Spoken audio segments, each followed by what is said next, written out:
भगवान विष्णु और माता लक्ष्मी अपने भक्तों का कल्याण करें। कार्तिक मास के इस पावन अवसर पर आइए हम सब मिलकर भगवान विष्णु की यह कथा सुनते हैं। नारद जी ने कहा, भगवान विष्णु मछली का रूप धारण कर आकाश से जल में गिरे। उस समय विंध्याचल पर्वत पर तप कर रहे महर्षि कश्यप अपनी अंजलि में जल लेकर खड़े थे। भगवान उनकी अंजलि में जा गिरे। महर्षि कश्यप ने दया करके उस मछली को अपने कमंडल में रख लिया।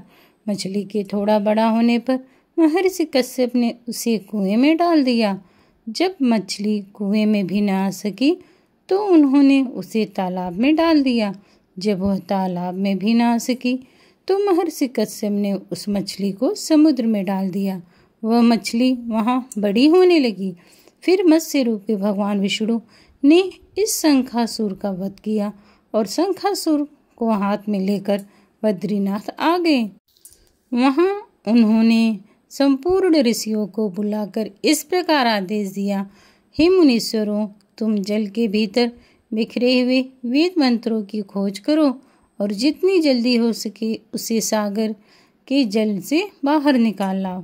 तब तक मैं देवताओं के साथ प्रयागराज में ठहरता हूँ। तब उन तपोबल संपन्न महर्षि ने यज्ञ और बीजों सहित संपूर्ण वेद मंत्रों का उद्धार किया। उनमें से जितने मंत्र जिस ऋषि ने उपलब्ध किए वही उन बीज मंत्रों का उस दिन से ऋषि माना जाने लगा।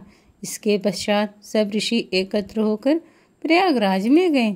वहाँ उन्होंने ब्रह्मा जी सहित भगवान विष्णु को उपलब्ध किए सभी वेद मंत्र समर्पित कर दिए। सब वेदों को पाकर ब्रह्मा जी बहुत प्रसन्न हुए। उन्होंने देवताओं और ऋषियों के साथ प्रयाग में अश्वमेध यज्ञ किया। यज्ञ समाप्त होने पर सब देवताओं ने भगवान विष्णु से प्रार्थना किया, हे देवादिदेव भगवान विष्णु, इस स्थान पर ब्रह्मा जी के खोए हुए वेदों को पुनः प्राप्त किया है और हम यहाँ आपके प्रसाद से यज्ञ भाग पाए हैं। अतः यह स्थान पृथ्वी में सबसे श्रेष्ठ पुण्य की वृद्धि करने वाला एवं भोग और मोक्ष प्रदान करने वाला हो। इसके साथ ही यह समय भी महापुण्य और ब्रह्मगाति आदि महापापियों की भी शुद्धि करने वाला हो तथा तय स्थान यहाँ पर दिए हुए दान अच्छे बन जाएं। आप यह वरदान दीजिए। भगवान विष्णु बोले, देवताओं, तुमने जो कुछ मुझसे मांगा है वह मुझे स्वीकार है। तुम्हारी इच्छा जरूर पूर्ण होगी। आज से यह स्थान ब्रह्म क्षेत्र के नाम से प्रसिद्ध होगा।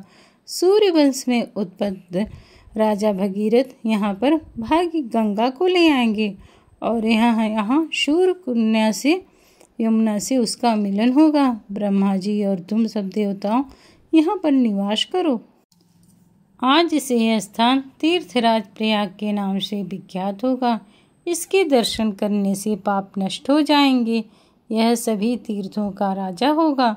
यह काल मनुष्यों के लिए सदा महान और पुण्य देने वाला होगा। माघ मास के मकर संक्रांति में और कार्तिक मास में जो भी यहाँ पे स्नान करेगा उसे अच्छे पुण्य की प्राप्ति होगी।